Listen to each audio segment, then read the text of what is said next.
A lista de comparecimento registra a existência de nome regimental. Declaro aberta a reunião. Sob a proteção de Deus, em nome do povo mineiro, iniciamos os nossos trabalhos. Com a palavra, o deputado Elismar Prado, para nas funções de segundo secretário, proceder à leitura da ata da reunião anterior.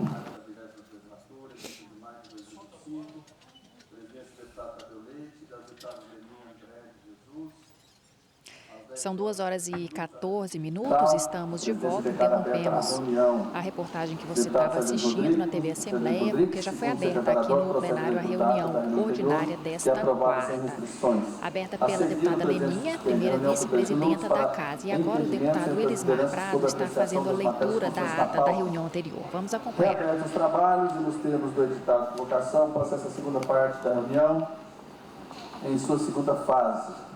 Uma vez que não há matéria a ser apreciada na primeira fase, momento em que vem à mesa e é submetido a votos e aprovado o requerimento do deputado Sargento Rodrigues, solicitando inversão de pauta desta reunião, de modo que a proposta de emenda à Constituição 34 de 2024 seja apreciada em 7º lugar, prejudicando o requerimento do deputado João Magalhães.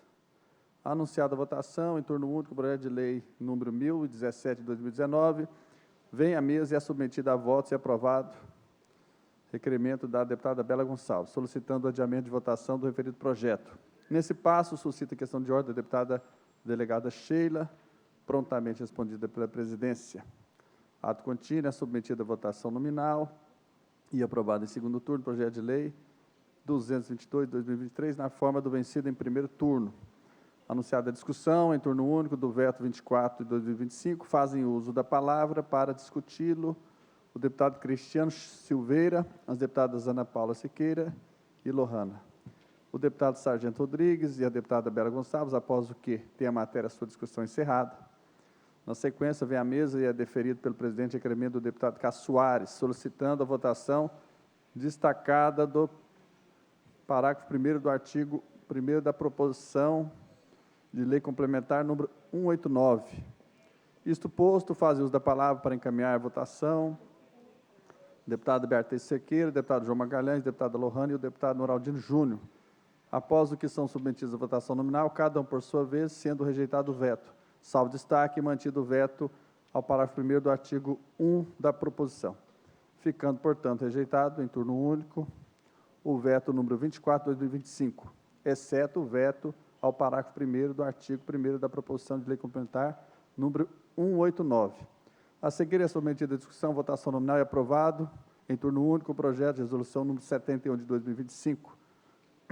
Após que suscita questão de ordem, o deputado Alencar da Silveira Júnior, prontamente respondida pela presidência. Anunciada a discussão em segundo turno, o projeto de lei complementar 25 de 2023 e tendo sido encerrada, o presidente informa ao plenário que, no decorrer da discussão, foi apresentado ao projeto um substitutivo dos deputados Enes Cândido, João Magalhães e Roberto Andrade, que recebeu o número 1 e que pode conter matéria nova. Vem acompanhado de acordo de líderes, o qual foi acolhido pela presidência, que determinou seu cumprimento e, nos termos do parágrafo 4º do artigo 189 do Regimento Interno, o substitutivo será submetido à votação independentemente de parecer.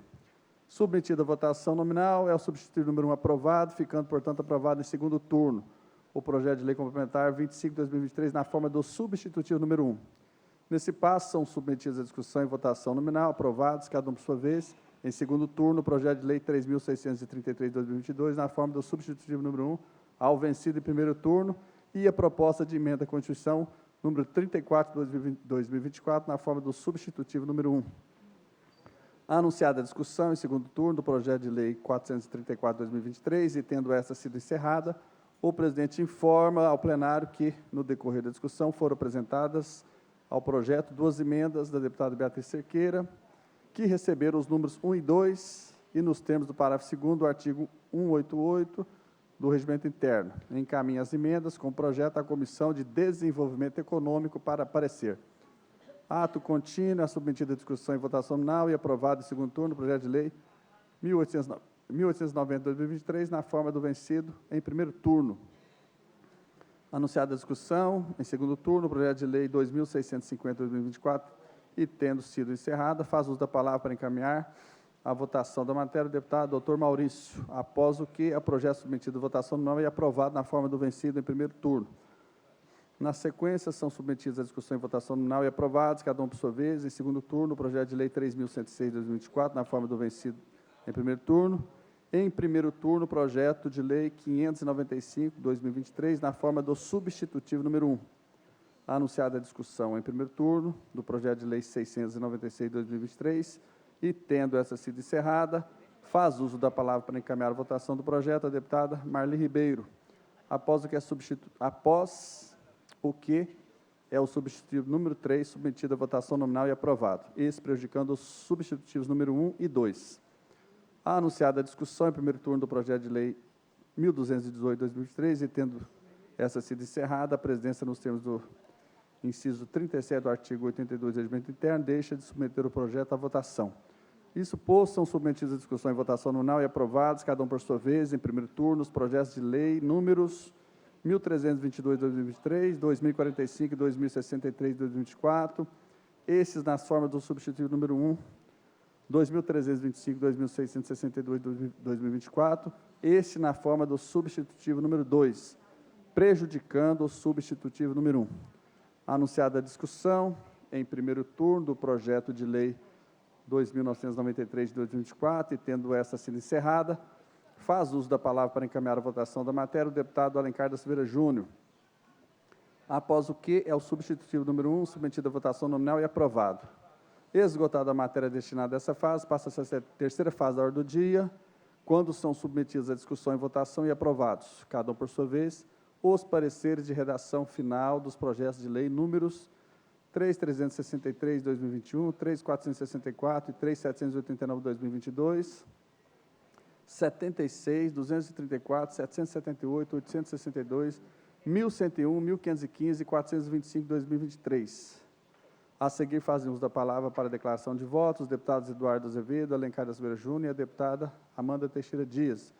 Cumprindo o objetivo da convocação, a presidência encerra a reunião, convocando os deputados e deputadas para a ordinária de logo mais às 14 horas, com a ordem do dia já publicada. Levanta-se a reunião. Devolvo a palavra à presidência. Obrigada, deputada Elismar Prado. Em discussão a ata, não havendo quem souber se manifeste, dou-a por aprovada. Não havendo correspondência a ser lida, a presidência passa a receber proposições e a conceder a palavra aos oradores inscritos para o grande expediente. Com a palavra, o deputado Sargento Rodrigues. Com a palavra, o deputado Sargento Rodrigues. Em sua ausência, com a palavra, a deputada Ana Paula Siqueira. Ana Paula Siqueira. Em sua ausência, o deputado Ricardo Campos. Deputado Ricardo Campos. Em sua ausência, o deputado Caporeso.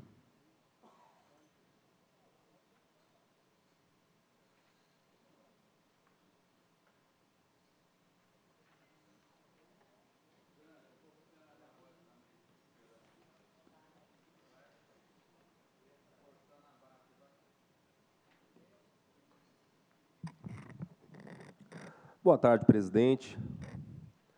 Boa tarde, colegas deputados estaduais. Eu sei que vocês estão acostumados a me ver sempre fazendo falas duras contra o governo federal do PT. Só que hoje eu vou fazer uma ainda mais dura em relação ao que está acontecendo com esse país. Eu quero que vocês prestem muita atenção no que eu vou dizer aqui. Foi preso na Bolívia o homem mais perigoso do Brasil e um dos mais perigosos da América Latina. Lá em Santa Cruz de la Sierra, o número 1 do PCC foi preso. O nome dele é Tuta, foi o cara que substituiu o Marcola. Deixa eu ler aqui só um resumo das coisas que esse homem fez, tá? Líder da maior organização criminosa do Brasil e da América Latina, o PCC, maior produtor de cocaína do mundo. Ele exporta, né, o PCC, através do Porto de Santos, todos os anos para a Europa, só para a Europa, tá? Em média, 15 toneladas de cocaína. O homem conseguiu ficar meia década na lista vermelha da Interpol. Se eu fosse ler a ficha dele aqui, o meu tempo, esses 15 minutos, não seriam suficientes. E eu pergunto, quantos homens Tuta não matou diretamente? quantas pessoas e quantas vidas ele não destruiu? Quantas instituições ele tentou corromper? Já que a gente sabe, não é segredo para ninguém, que o PCC tem tentáculos em todos os lugares. A polícia descreve ele como de extrema periculosidade, mas a melhor definição para o Tuta vem de um ex-ministro, lá do STF, que é o atual ministro da Segurança Pública do governo Lula, Ricardo Lewandowski, 17 anos de STF. Olha o que o Lewandowski falou. Tuta é o maior delinquente em periculosidade do país. Eu vou repetir.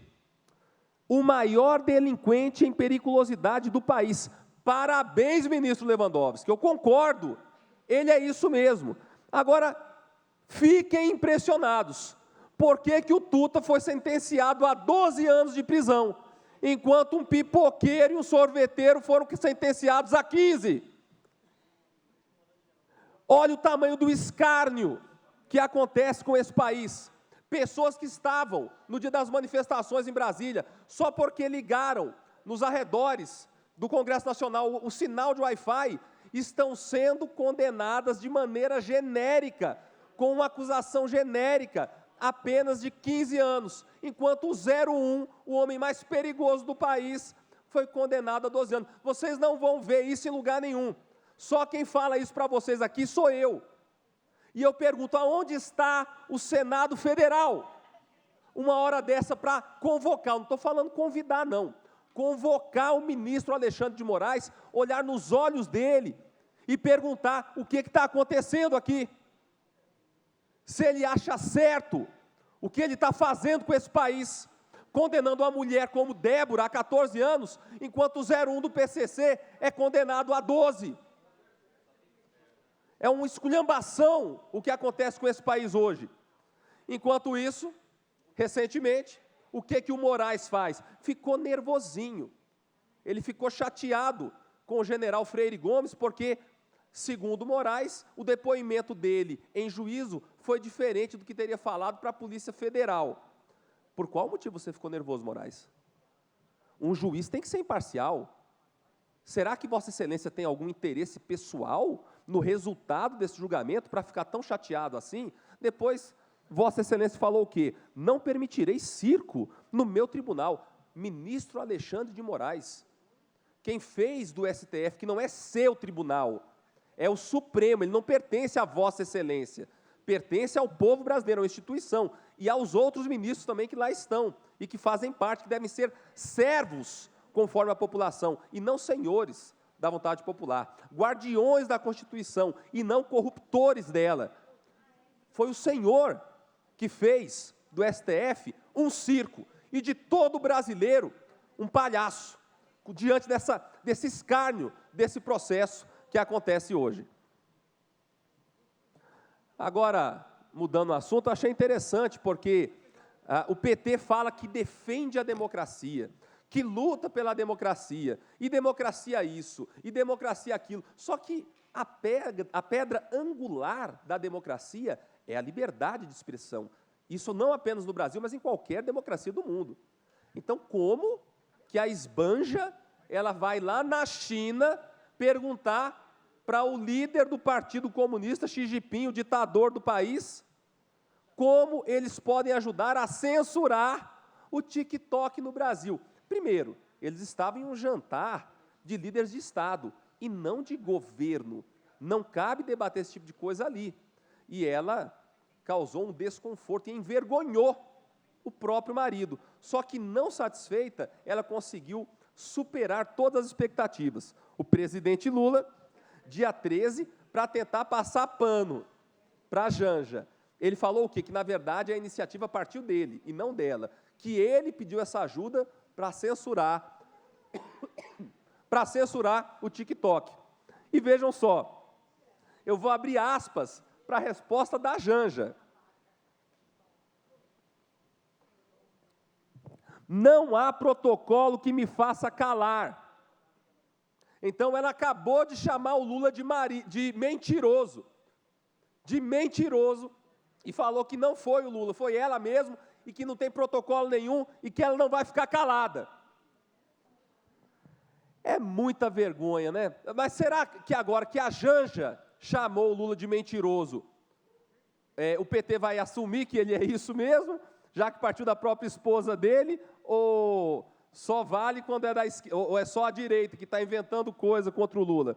É lamentável perceber como que esse desgoverno tem tendências sérias para a tirania, porque qualquer governo que tente frear a liberdade de expressão é um governo que deve ser expulso do poder o quanto antes. E essa expulsão vai acontecer na próxima eleição presidencial, com o retorno do melhor presidente da história do Brasil de volta à presidência da República. O seu nome é Jair Messias Bolsonaro. Obrigado, presidente. A direita vive em Minas Gerais. Com a palavra, para o seu pronunciamento, o deputado Elismar Prado.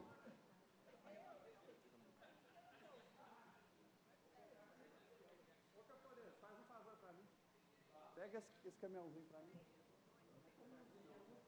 A carreta. Obrigado, irmão. Só para eu não perder. Bem, boa tarde a todos. Trago aqui novamente à tribuna a réplica da nossa carreta da prevenção ao câncer, para falar de uma data muito importante para nós, para o deputado federal Wellington Prado, que é o criador e presidente da primeira comissão do Brasil, de combate ao câncer, e para mim também, que sou o criador da comissão de prevenção ao câncer aqui da Assembleia de Minas, a Santa Casa de BH, completando 126 anos de história, 126 anos de história, mais de 1.000 leitos, é o hospital que, referências em cuidados médicos, e faz o maior número de internações pelo SUS em todo o Brasil, muito importante. E eu trago a carreta aqui porque nós somos guardiões da oncologia, recebi o título, tanto eu como o deputado Wellington Prado recebemos o título de guardiões da oncologia da Santa Casa de BH, que completa e comemora 126 anos de história. Nós temos lá o Instituto de Oncologia, que já fez 4 anos, onde temos de emendas parlamentares de nossa autoria já 14 milhões de investimentos no Instituto de Oncologia da Santa Casa de BH, e nós mantemos também com as nossas emendas toda a movimentação da carreta da família.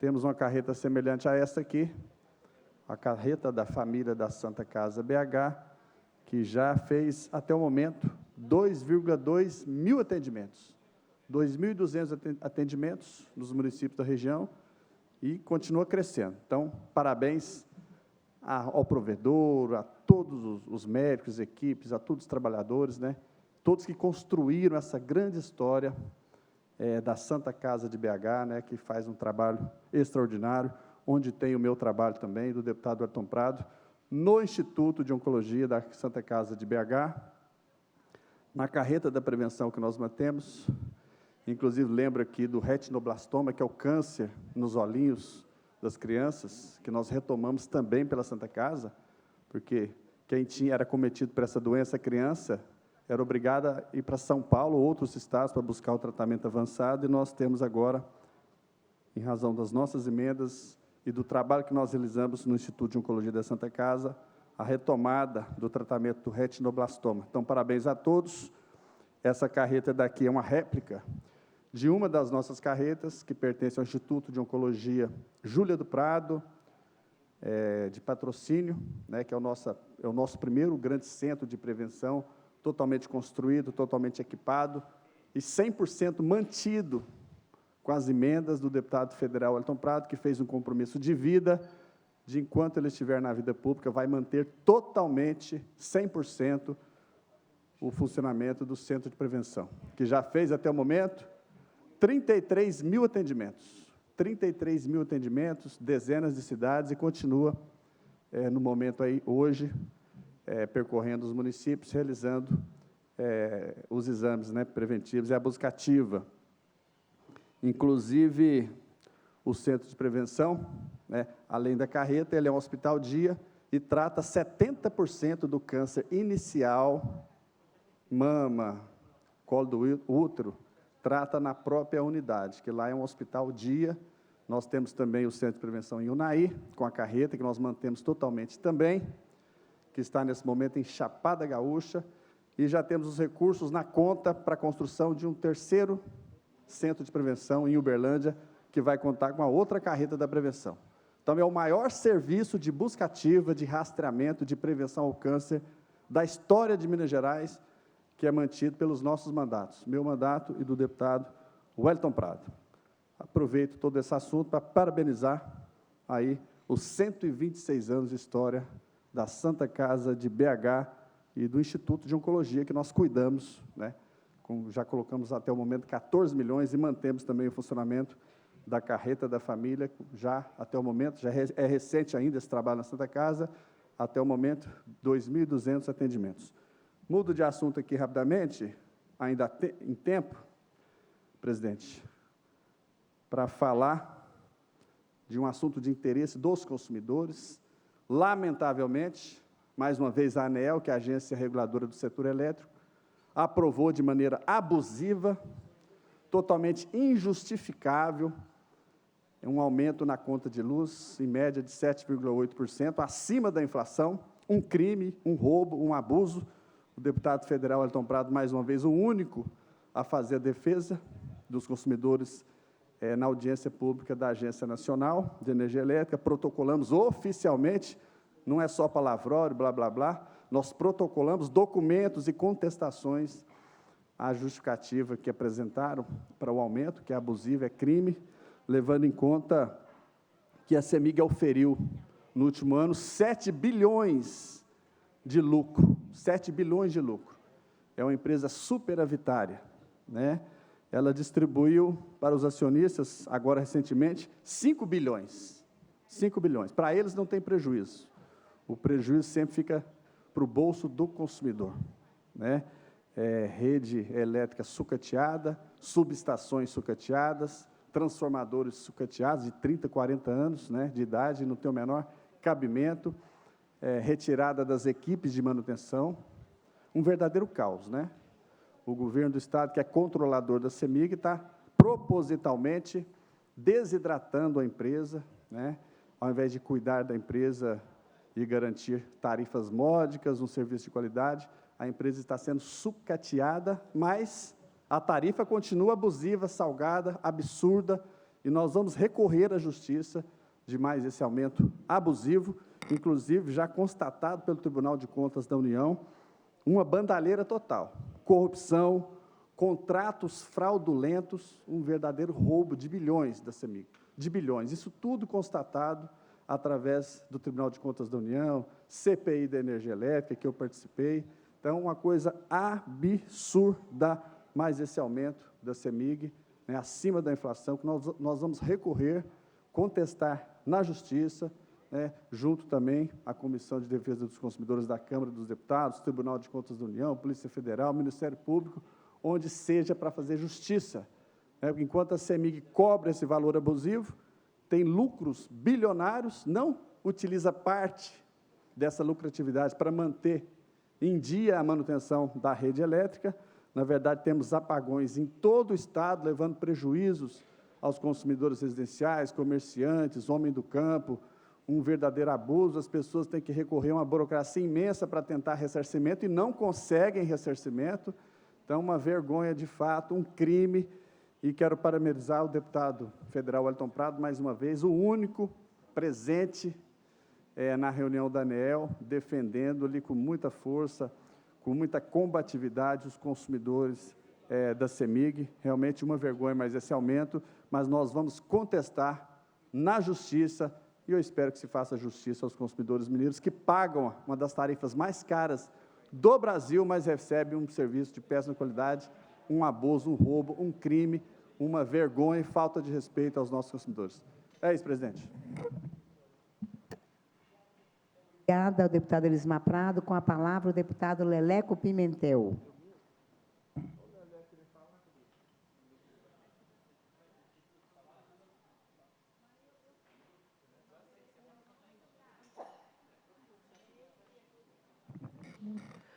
a nossa saudação de boa tarde a todos, todas e todes deste plenário. Nós acabamos aqui de ser precedidos, né, pelo deputado Elismar Prado, um lutador aí pela saúde, que tem um foco também na oncologia, e a gente sabe que essa dedicação ela é muito importante. Eu venho nesse momento da Santa Casa BH, Santa Casa que completa hoje 126 anos. Eu e o deputado federal Padre João assumimos uma grande tarefa de sermos os guardiões da nefrologia. O Elismar e o Wellington são os guardiões da oncologia. Está vendo? Aqui é todo mundo do PT. Alegria junto com esse tocador de viola, doutor Jean. Eu só falei com ele que ele tem que trazer essa viola aqui no plenário e desafiar e trazer uma música bonita. Mas os 126 anos da Santa Casa de Belo Horizonte, ele teve também como apresentação plano diretor pelos próximos 25 anos, ou seja, a Santa Casa completará 150 anos com planejamento das suas ações, da sua expansão. Eu quero lembrar que nós estamos falando, não é de uma instituição qualquer, e ela fica maior ainda, sabe por quê, Beatriz? Porque é 100% SUS. É o maior número de leitos da América Latina, são 1.340 leitos. O número de funcionários ultrapassa quase que 200 municípios de Minas, são mais de 6.000 servidores. Então, olha o tamanho do desafio para o Sistema Único de Saúde. E é por esta razão que a gente quer a Santa Casa cada vez mais com esse símbolo de fortalecimento do SUS. Assim eu disse, agora há pouco, quando também anunciei, a gente, infelizmente, e é preciso a gente fazer esta reflexão, o ministro Flávio Dino tem chamado a atenção do Brasil para a situação de como as emendas parlamentares estão deixando, no caso do governo federal, cada vez mais difícil a vida do Executivo.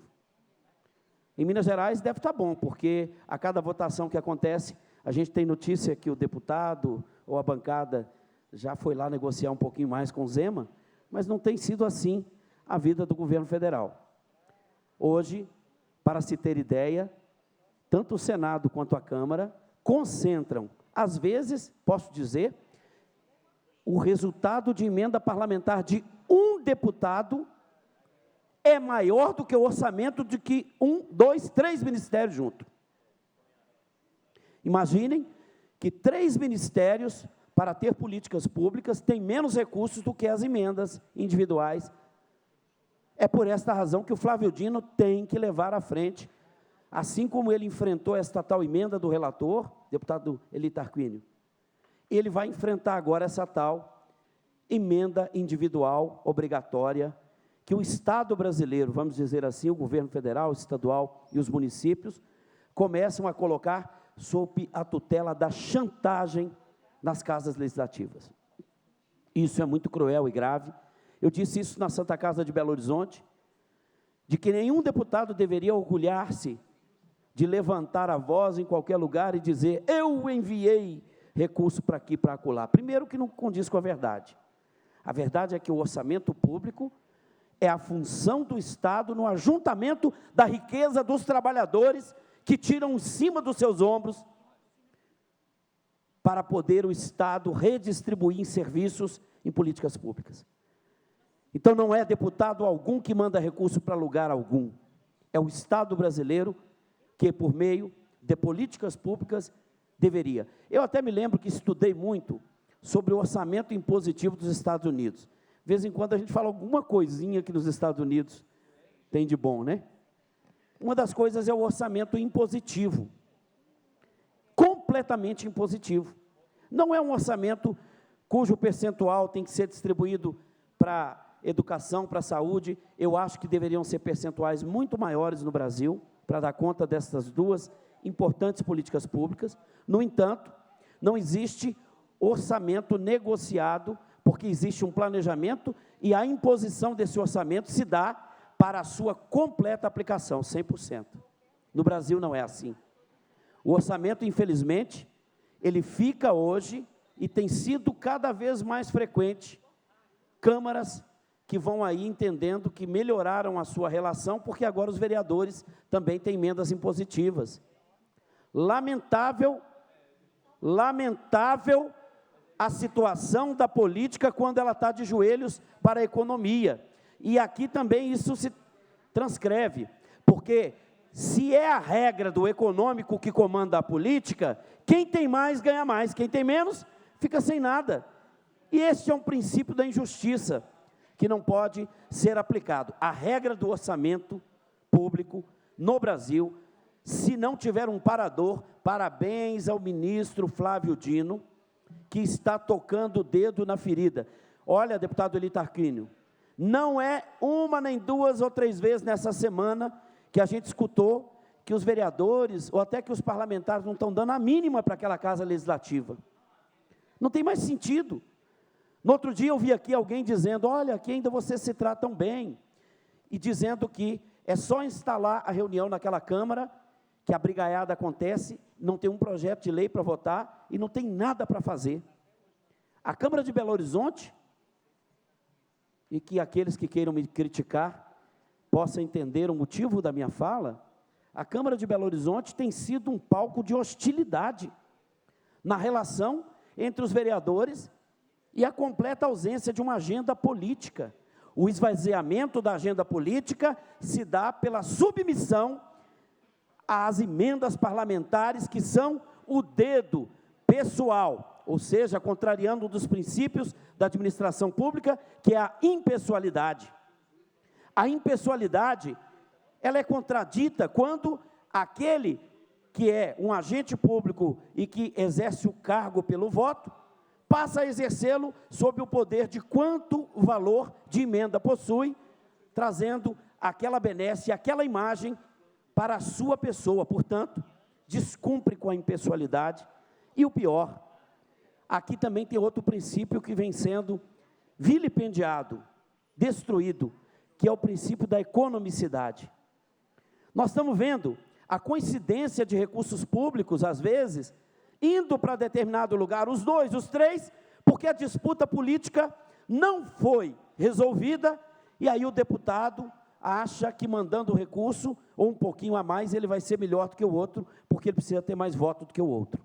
O princípio da economicidade, ele é aqui também destruído. Vejam, se na nossa Constituição de 88, estes eram os princípios que regem a administração pública, o orçamento público hoje, da forma que está, e pelos rumos que vai tomando, ele vai acabar com todo o arcabouço que sustenta a nossa jovem e frágil democracia. Eu digo que é importante vir a este plenário, não para ficar vomitando palavras de ódio, aquelas palavras que já não tem mais sentido, só para alimentar a claque, tirar foto aqui do plenário, fazer videozinho, lacração, xingar vez ou outro a mãe de alguém. Enfim, é necessário que a gente eleve o tom da consciência para aquilo que nós estamos nos prestando diante do Estado brasileiro. E eu faço esta consideração breve para dizer que nesses 126 anos da Santa Casa de Belo Horizonte, olha que engraçado, ela veio transferida de Ouro Preto, quando da transferência da capital. Chega em Belo Horizonte e está de portas abertas em 1899, final do século XIX.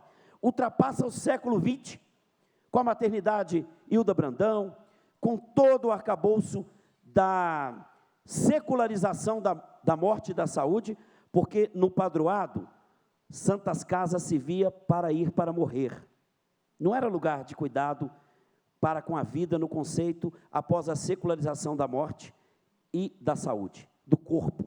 A secularização do corpo é uma mensagem da nossa cultura de que nós passamos a ter cuidado com a saúde para a manutenção da vida, e não o lugar de ir para morrer.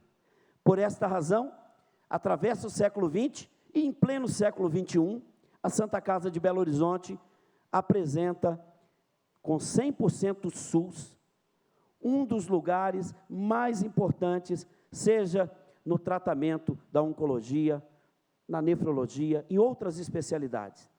Mas ainda quero falar sobre orçamento, doutor Eli, doutor Jean. Infelizmente, se nós ainda não notamos, o papel do Estado, ou seja, esta destruição que vem fazendo o Zema do Estado, diz respeito às especialidades. Se lembra, até poucos anos atrás, o recurso federal tinha que vir para o Fundo Estadual de Saúde, para depois servir aos municípios nas suas especialidades? O Zema lavou as mãos. Este ano, os recursos oriundos do orçamento da União não são mais revertidos ao Fundo Estadual de Saúde e passam direto, ou como custeio, indo diretamente para santas casas, para hospitais particulares e hospitais públicos, e apenas os investimentos, não é isso? Aliás, o custeio vai para os fundos municipais de saúde e os investimentos vão diretamente para cada uma dessas unidades hospitalares ou de cuidado. Isso significa que o Estado lavou as mãos de vez de cuidar, de gerenciar e de propor políticas públicas a partir dos recursos, uma vez que o SUS estabeleceu uma relação orçamentária tripartite, que obriga Estado, governo federal, municípios, a colocar o recurso para dar conta desta grande mazela da nossa sociedade, sobretudo dos mais pobres, que não tendo alimentação adequada e sujeitos a todo tipo de violência, seja no trânsito, no trabalho, precisam se tratar, e é pelo SUS, e é no SUS que são atendidos.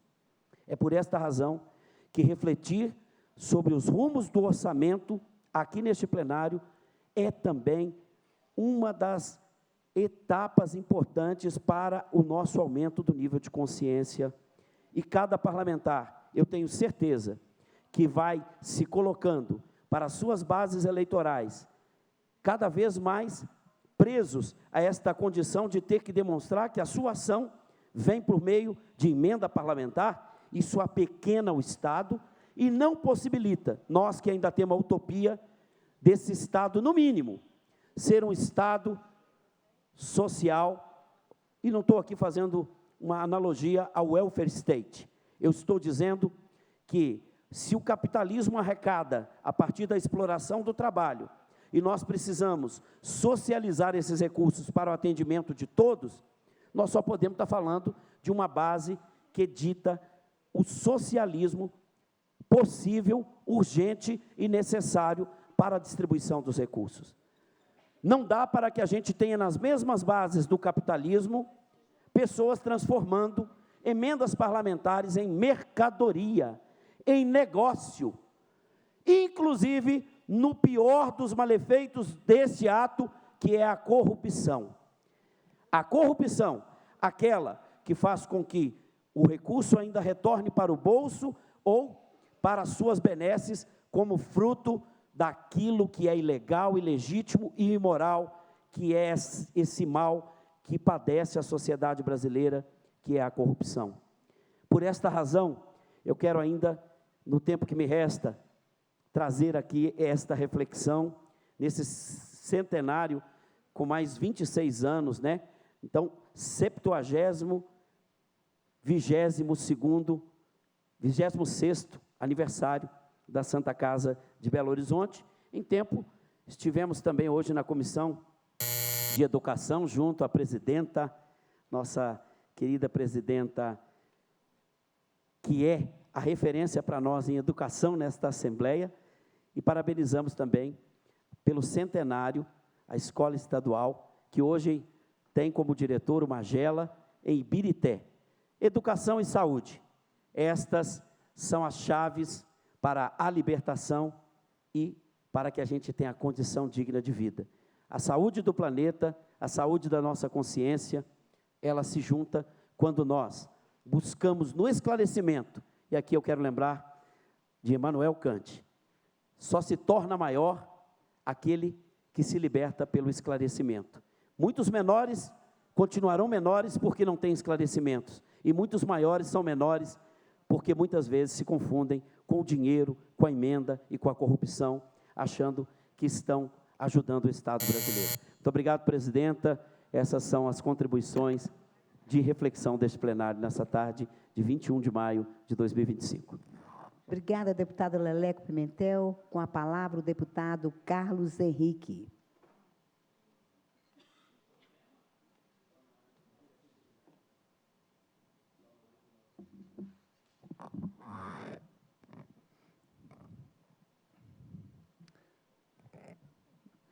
Boa tarde a todos.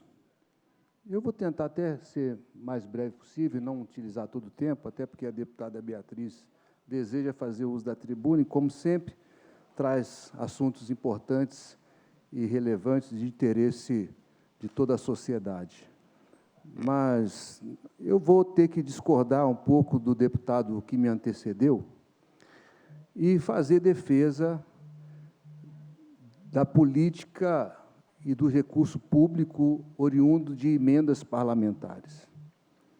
As emendas parlamentares, elas têm um objeto extremamente relevante e importante para aqueles que fazem bom uso dela. Eu acredito que, no âmbito dessa casa, é o comportamento e a prática dos 77 deputados, que fazem esses recursos chegarem na ponta onde mais precisam, em cidades distantes, longínquas, cujo o Índice de Desenvolvimento Humano, o IDH, é extremamente baixo. Quantos recursos de emendas parlamentares são utilizadas em hospitais municipais e estaduais, na infraestrutura de estradas, nas creches, nos orfanatos, nos asilos, nas APAES? Recursos esses que geralmente o Estado levaria décadas para chegar e causar um impacto positivo naquela sociedade. Imagine você falar de recursos públicos lá em Salto da Divisa, lá em Santa Maria do Salto, em Palmópolis, na querida cidade de Almenara, do deputado Jean.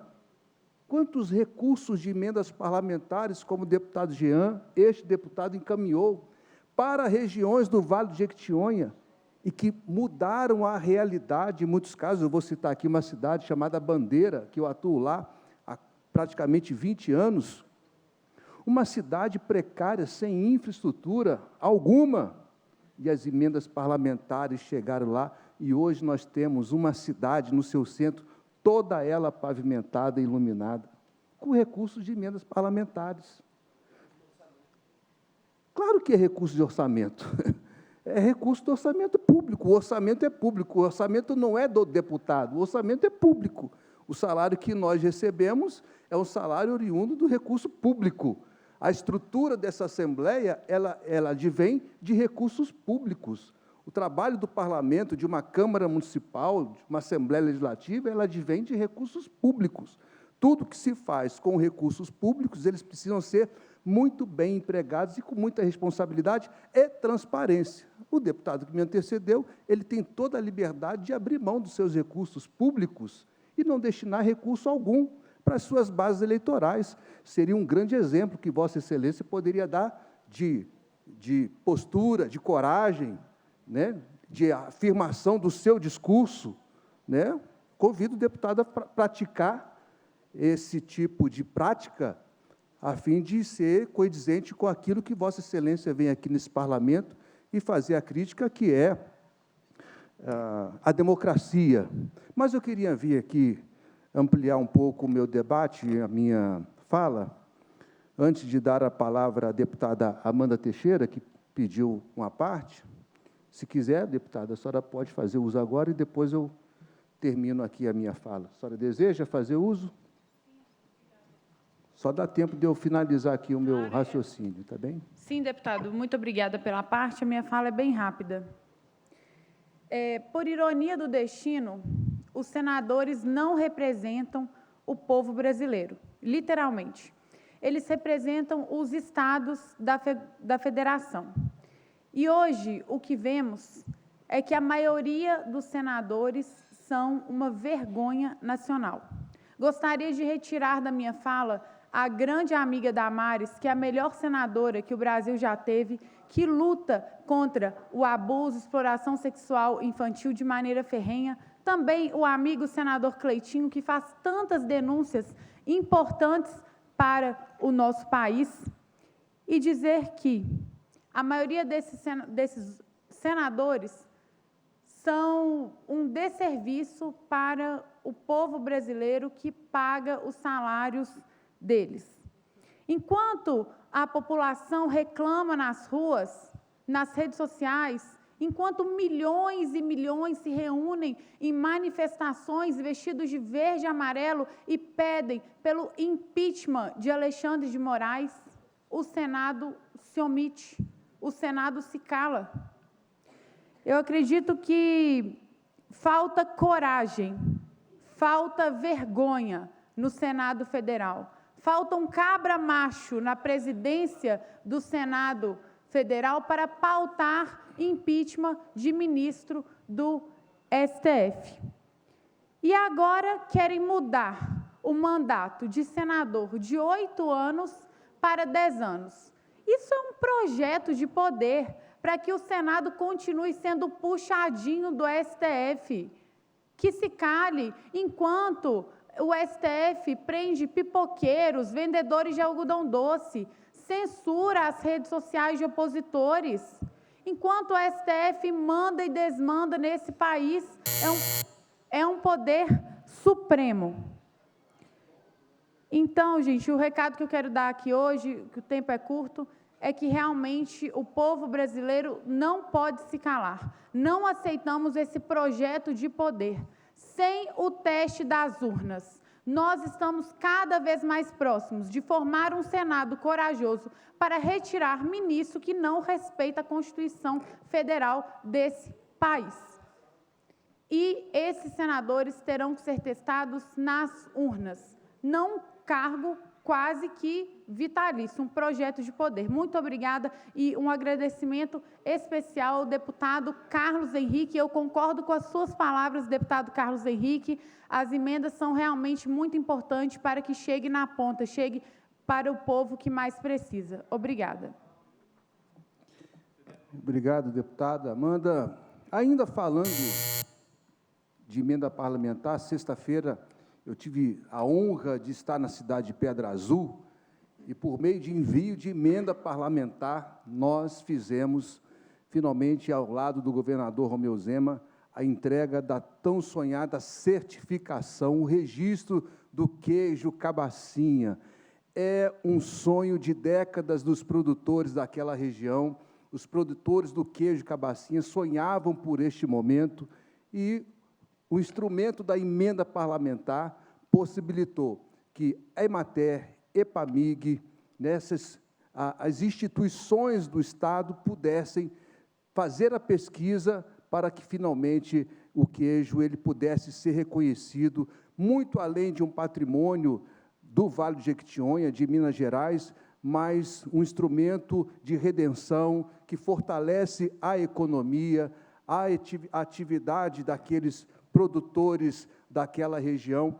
Então, foi um momento muito emocionante, com a participação do prefeito Márcio Souto, diversas lideranças regionais, produtores, Emater, EPAMIG, o secretário Tales lá esteve presente, então foi um momento de muita festa. E ainda, por meio de emenda parlamentar, caro deputado, visitar o Hospital de Pedra Azul, Esté Faria de Almeida, que recebeu, lá em Pedra Azul, recursos deste parlamentar, que melhorou em mais de R$500 mil as instalações daquele hospital. A entrega de arco cirúrgico para facilitar o trabalho do médico que salva vidas, instrumentalização para o hospital, para facilitar o trabalho do profissional de saúde no resgate de vidas. Então, foi um momento importante. Estivemos na cidade de Águas Vermelhas, estivemos ainda na cidade de Divisa Alegre. Foi um momento realmente muito importante. Dar uma parte ao deputado? Uma parte, deputado? Rapidamente, deputado Carlos Henrique, parabéns pelo pronunciamento. Apenas para dar aqui 2 exemplos apenas de um bom uso, bons exemplos de aplicação de emendas. Hospital de Clínicas de Uberlândia, referência para 27 municípios. O novo Hospital de Clínicas da UFA, uma obra super moderna, com heliponto para salvamento aéreo, uma obra com alta tecnologia, um sonho. Ficou parada por 14 anos. Naquela época, quando o deputado federal Wellington Prado, na origem da obra, colocou no REUF, né, que foi na reestruturação dos hospitais universitários, não havia um instrumento de emenda impositiva individual, não havia. A obra ficou 14 anos parada. Ia virar um grande elefante branco, deteriorando. Depois das emendas impositivas, de lá para cá, colocamos 130 milhões de emendas impositivas individuais, o que garantiu a conclusão da obra, e nós entregamos o novo Hospital de Clínicas da UFA, uma obra moderna, um dos maiores de toda aquela região, o maior do Triângulo, do Alto Paranaíba, feito totalmente, exclusivamente, por emendas impositivas individuais, a sua conclusão, e dependeu pura e simplesmente, né, da decisão do deputado Wellington Prado, que colocou essa quantidade de emendas. 130 milhões de emendas impositivas, tivemos que recorrer na Justiça ainda, ganhamos em 2 dias o processo, que o governo federal não queria liberar um recurso, com toda a transparência, já aprovado, queria capturar. Nós ganhamos na Justiça em 2 dias mais 51 milhões, e a obra foi concluída, o presidente foi lá, entregou uma obra realizada com emendas impositivas individuais. Fizemos 2 grandes centros de prevenção ao câncer, os primeiros de toda a história de Minas Gerais, vamos fazer o 3º, mas e antes das emendas individuais, por que não essas políticas não foram implementadas? Só isso comprova que você pode fazer um bom uso, sim, se bem aplicado, né, e voltar para o povo, porque é orçamento público e retorna para a população através de recursos públicos. Claro, e nós administramos muito bem esses recursos e fazendo chegar aonde mais necessita. Falar das ambulâncias, veículos que encaminhamos para diversos municípios que atendem a saúde pública, que atendem a educação, nas melhorias da infraestrutura escolar. Este deputado, no Vale do Jequitinhonha, já encaminhou somente para a estrutura escolar das escolas estaduais mais de 3 milhões de reais de recursos para atender na melhoria das instalações de ensino daquela região. Portanto, eu me despeço aqui, tentando dar tempo ainda para a deputada Beatriz, como prometi, fazer uso da fala. Me despeço aqui, desejando um grande abraço a todos, saudações, e que Deus nos abençoe a todos nós. Obrigada, deputado Carlos Henrique. Com a palavra, a deputada Ana Paula Siqueira.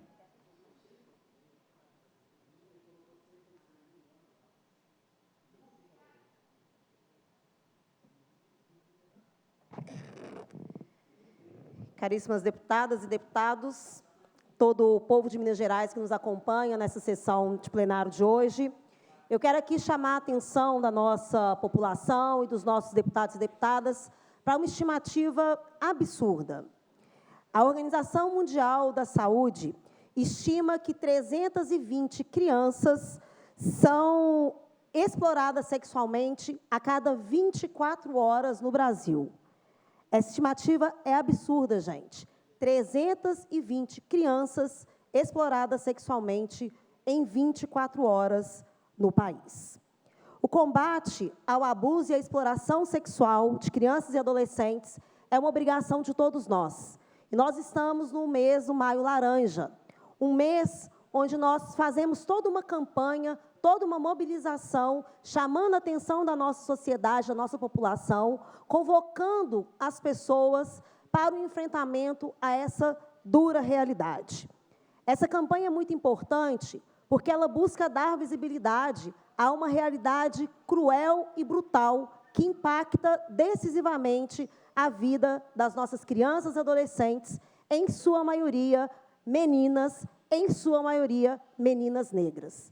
E nós precisamos falar sobre esse assunto e convocar a nossa população para esse engajamento, porque nós não podemos tratar apenas no mês de maio. Nós precisamos tratar todos os dias, porque a estimativa nos mostra que, diariamente, centenas de meninas e meninos estão em situação de exploração sexual e de abuso. E nós precisamos falar sobre isso porque mais de 70% dos casos acontecem nos ambientes residenciais e é cometido por pessoas conhecidas, pessoas próximas às nossas crianças. Os dados são estarrecedores, gente. Os dados são absurdos, alarmantes. 75% dos registros se referem a meninas, e em sua maioria meninas negras. Em 5 meses, no ano passado, em 2024, o Disque 100 recebeu mais de 12 mil denúncias de situação de abuso. E, olha, apenas 7% das situações de abuso e exploração sexual são denunciadas às autoridades. Ou seja, nós estamos falando de um crime que é subnotificado, que a maioria dos casos ainda segue silenciado e que os órgãos, as estruturas, os profissionais preparados para lidar com essa realidade, infelizmente, não estão devidamente assistidos pelas suas prefeituras, pelo Estado de Minas Gerais e, em algumas esferas do governo federal. A gente precisa chamar a atenção porque é um dever constitucional de toda a sociedade, da família e de cada um de nós a prioridade absoluta pela vida das nossas crianças e adolescentes. Eu, desde o meu primeiro dia de mandato, desde o 1º de fevereiro de 2019, assumi aqui, nesse plenário, o compromisso de defender a Constituição do Estado, a Constituição do Brasil. E assim venho fazendo, cumprindo o artigo constitucional 227, o conhecido 227, que traz a chamada de atenção pela prioridade das crianças e adolescentes. Eu sou coordenadora da Frente Parlamentar em Defesa das Crianças e Adolescentes, juntamente com meu colega aqui presente, doutor Jean Freire, e nós temos trazido para esta casa debates importantes e não medimos esforços para que as ações discutidas nesses debates, nessas audiências públicas, se transformem efetivamente em ação de proteção e de promoção às nossas crianças. O Estado de Minas Gerais é um Estado omisso. Faltam políticas públicas, falta prioridade, falta investimento de verdade nas políticas de prevenção, políticas que fazem com que o Estado atue protegendo as nossas crianças. Faltam creches, que são espaços de educação, mas são também, sobretudo, espaços de proteção, uma vez que cada vez mais crianças pequenas estão expostas a essas violências. O governo ainda toma a atitude, mais recentemente, de congelar recursos que vai para a Secretaria de Desenvolvimento Social, responsável por essa pauta, congela recurso que vai garantir o abastecimento de veículos da Polícia Civil, parceira de primeira ordem na atuação frente a esse crime bárbaro com as nossas crianças e adolescentes. O meu mandato já investiu mais de 3 milhões de reais em recursos de emendas parlamentares para as políticas que atendem crianças e adolescentes. Vou destacar aqui, na região do aglomerado da Serra, aqui em Belo Horizonte, recurso investido na área da cultura, porque quando essas crianças estão envolvidas nas políticas de cultura, elas estão sendo protegidas e estão sendo formadas, inclusive, com a consciência crítica para compreender as situações de abuso que ela está exposta. Queria aqui também dizer dos recursos que foram empenhados na assistência social lá no município de Chapada do Norte, no Vale do Jequitinhonha.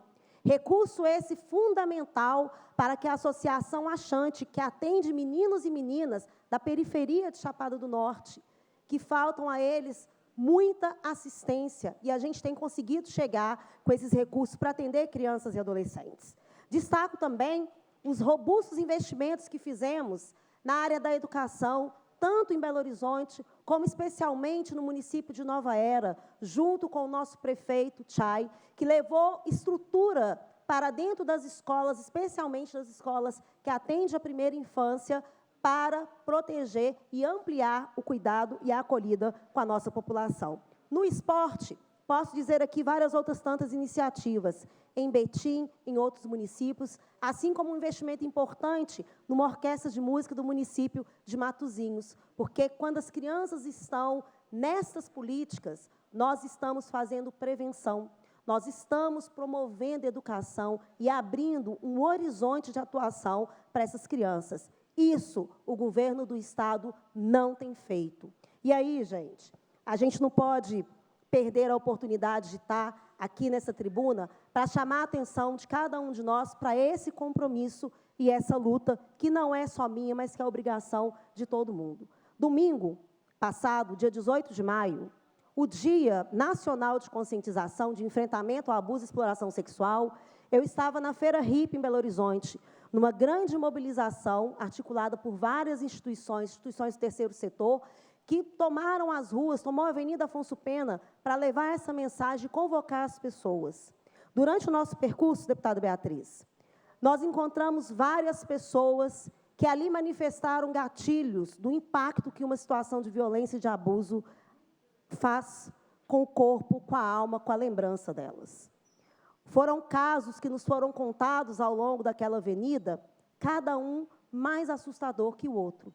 E um senhor, já de mais idade que eu, disse que desde os 10 anos de idade, ele não usa o transporte público sozinho, porque foi no transporte público que ele viveu uma situação de abuso sexual. E hoje, com mais de 50 anos, ele se expõe a uma caminhada de mais de 16 quilômetros para ir e voltar ao trabalho, porque ele não tem condições psicológicas de andar no transporte público. Gente, isso tudo é muito absurdo.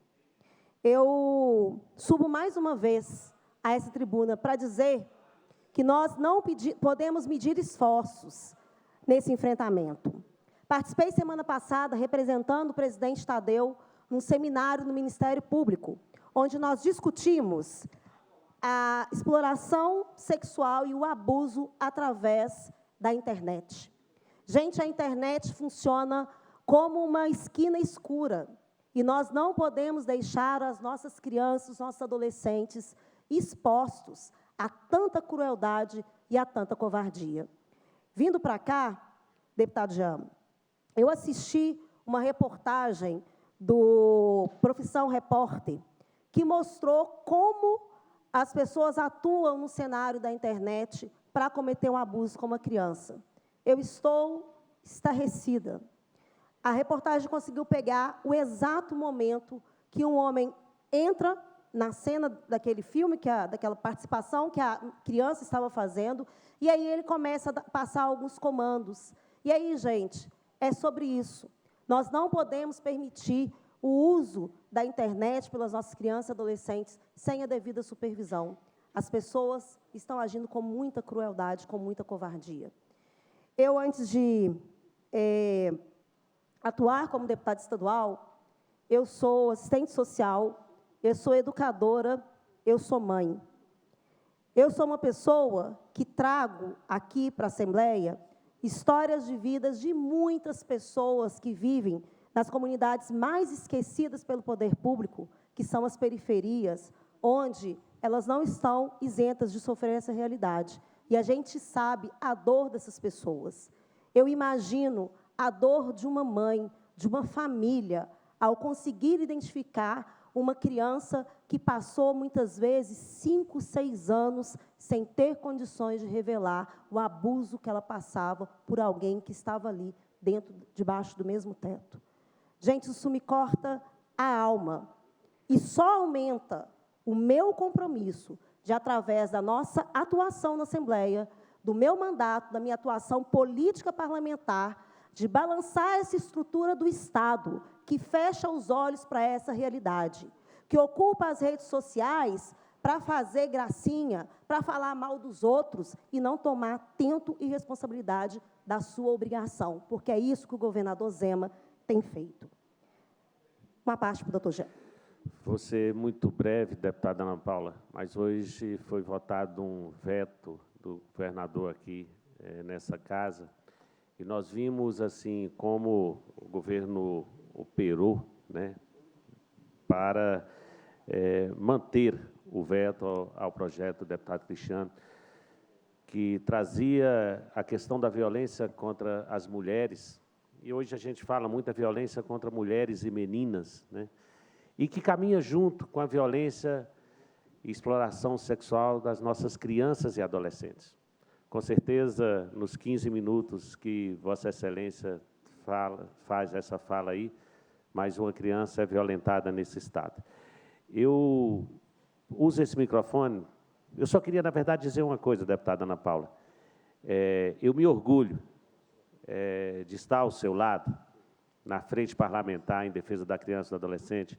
Eu lhe admiro em muitas pautas, e falo sempre para Vossa Excelência, às vezes Vossa Excelência ocupa essa tribuna, e os projetos de lei que Vossa Excelência apresenta, e que eu tenho muitas vezes felicidade de ser relator deles na Comissão de Constituição e Justiça. Eu só queria dizer e reforçar que eu me orgulho de estar ao seu lado, na frente parlamentar em defesa da criança e do adolescente, aprendo muito com Vossa Excelência e está em muitos espaços fora aqui dessa casa. Parabéns pelo seu trabalho, parabéns por trazer essa pauta. Eu venho de uma região também onde nossas crianças e adolescentes sofrem muito essa violência, né? No Vale do Jequitinhonha, no Vale do Mucuri, na BR-116. Por isso, eu aprendo muito com Vossa Excelência e tenho orgulho de estar ao seu lado. Parabéns pelo trabalho. Obrigada, doutor Jean. E o senhor sabe bem o quanto essa pauta, que eu digo não é uma bandeira, é uma causa, o quanto ela me causa dor e angústia. E está também nas nossas mãos a condição de ampliar o atendimento a essas pessoas, gente, que vão ser, né, continuidade das nossas histórias. E elas não podem ser continuidade com uma marca tão profunda de abandono do Estado de Minas Gerais. Antes de encerrar, presidenta, eu queria aproveitar a oportunidade do dia de hoje também para celebrar os 126 anos da Santa Casa de Misericórdia de Belo Horizonte, onde sou conselheira da Irmandade e acompanho de perto os trabalhos que vêm sendo desenvolvidos por essa instituição.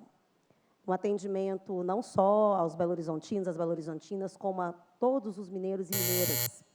Parabéns à Santa Casa, e é uma alegria fazer parte dessa história. O meu mandato já investiu mais de R$ 1.200.000 de emendas parlamentares para salvar vidas. E, no ano passado, uma das grandes alegrias que tive foi de ver que esse recurso que nós investimos foi utilizado para pagar todos os exames de ultrassonografia de atendimento às mulheres no Hospital da Santa Casa e, com isso, gente, acelerar o atendimento à nossa população. Isso é muito importante também de ser dito aqui, porque saúde é vida e saúde das mulheres é uma prioridade para mim. Obrigada, presidenta. Obrigada, deputada Ana Paula Siqueira. A deputada Beatriz é a próxima, ela disporá de 8 minutos para o seu pronunciamento desta tarde.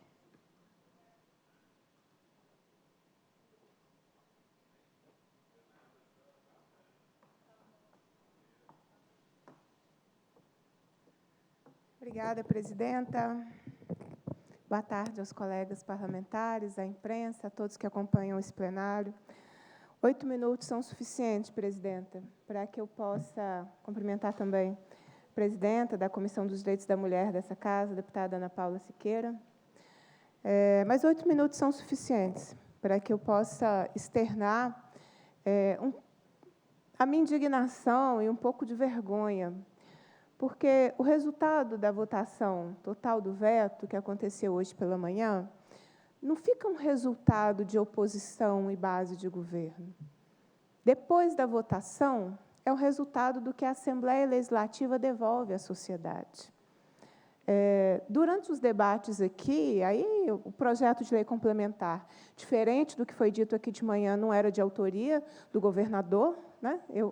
Foi argumentado isso para contra-argumentar aquilo que eu havia dito, né, da falta de preocupação do governo Zema com as mulheres servidoras públicas vítimas de violência doméstica. O projeto não era de autoria do governador, o projeto de lei complementar foi de autoria do deputado Cristiano Silveira, que tramitou aqui na casa. Eu me lembro bem do debate, porque uma das comissões que o projeto tramitou foi a Comissão de Administração Pública, E lá eu ouvi um pouco do debate que se reproduziu no veto, né, e na manobra e movimentação do governo aqui no plenário, no período da manhã. Mas nós defendemos, né, liderados aí pelo deputado Cristiano, autor do projeto de lei complementar, pela deputada Lohana, líder da bancada feminina, nós fizemos o nosso trabalho de defendermos o direito das servidoras públicas civis e militares terem uma ferramenta quando vítimas de violência doméstica. Mas, quando termina o resultado da votação, é a Assembleia Legislativa que entrega esse resultado à população. E aí, o veto, primeiro, o artifício que a base do governo, que o governo utilizou, né, de fazer o destaque a um dispositivo, que era para a gente um dispositivo muito caro e muito importante. Eu sei a realidade do serviço público estadual. Eu sei o quanto a burocracia é utilizada para postergar direitos, para dificultar a vida dos servidores e das servidoras, e nós estamos falando das mulheres servidoras. Então, era importante, era muito importante, a manutenção do parágrafo 1º, porque ele faz parte do conjunto de um comando que a Assembleia Legislativa entregaria à sociedade às mulheres vítimas de violência doméstica. É um reforço importante, gente. Nós precisamos dar vários sinais simbólicos, efetivos, de legislação, dizendo: mulheres, nós nos importamos com vocês. Mulheres vítimas de violência doméstica, vocês não estão sozinhas. Estamos constituindo uma rede que possa protegê-las. E faz parte dessa rede ter normas claras, contundentes, objetivas. Precisamos tirar da frente dessas mulheres a burocracia, aquilo que vai impedindo que ela alcance um direito mínimo, que é o direito de proteção à sua vida.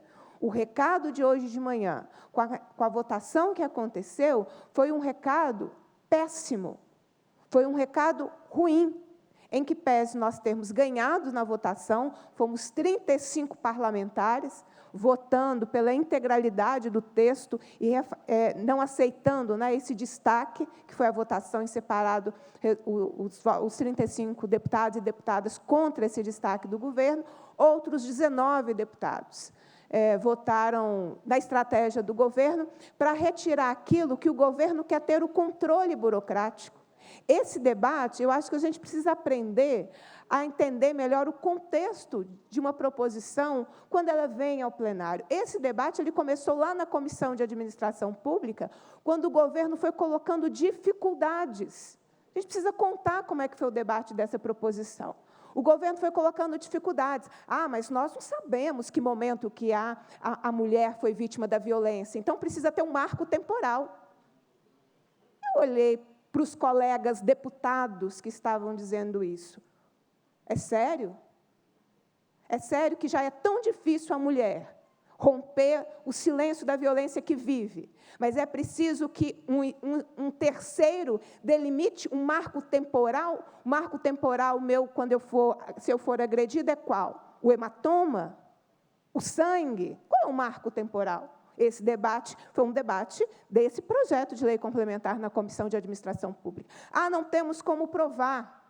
Foi colocado na votação de segundo turno a necessidade do boletim de ocorrência.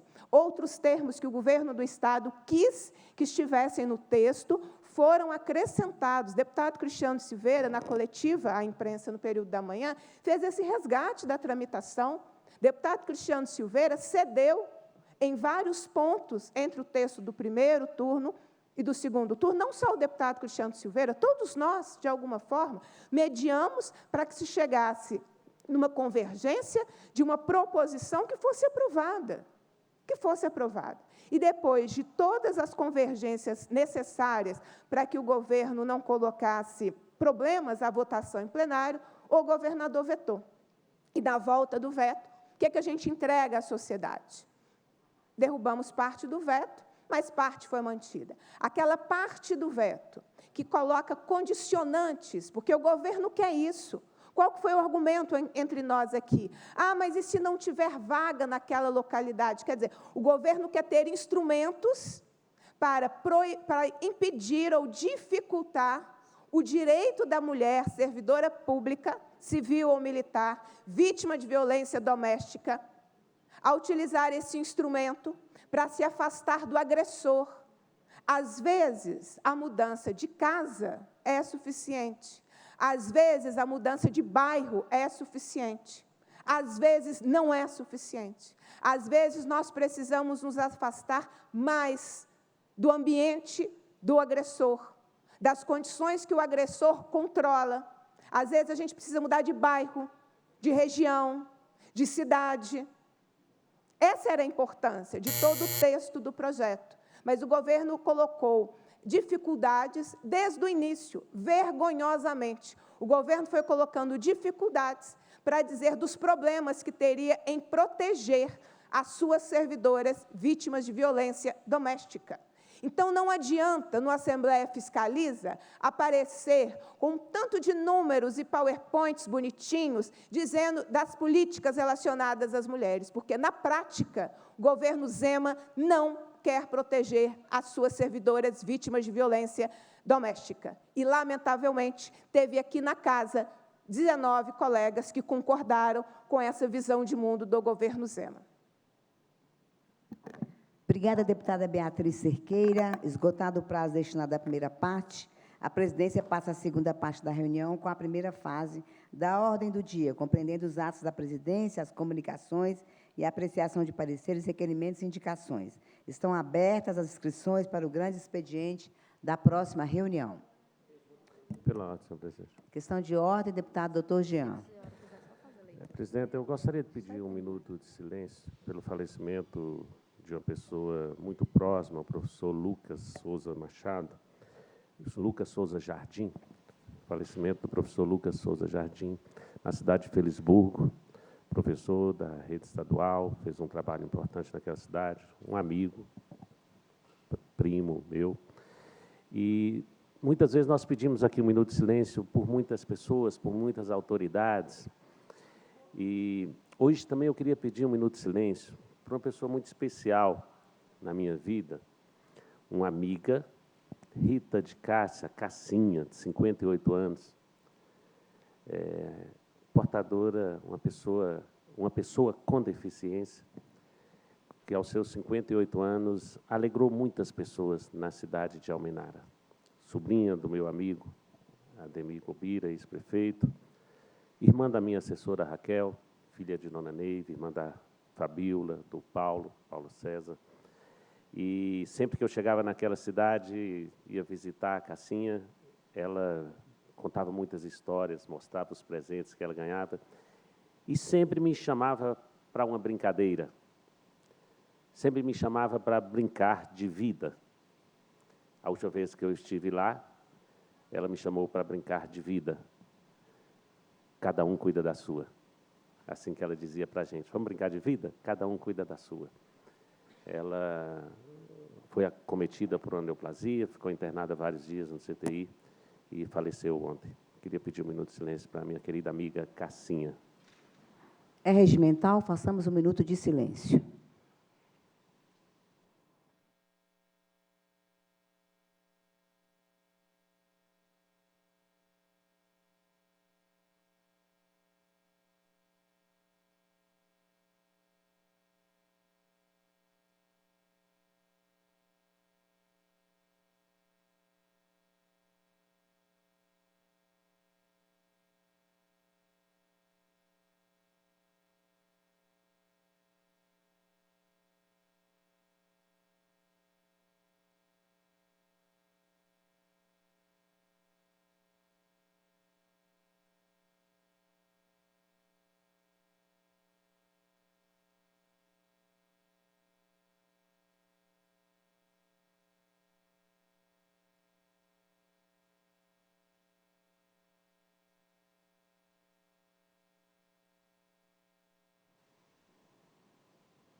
A presidência informa que foram aprovados conclusivamente, nos termos do parágrafo único do artigo 103 do Regimento Interno, os requerimentos números 11.498 a 11.501, 11.508, 11.513 a 11.515, 11.518, 11.544, 11.545, 11.548, 11.550 e 11.556 a 11.559 de 2025 da Comissão do Meio Ambiente, 11.521 a 11.524, 11.526, 11.527, 11.530 a 11.532 de 2025 da Comissão de Direitos Humanos, publique-se para fins do artigo 104 do Regimento Interno.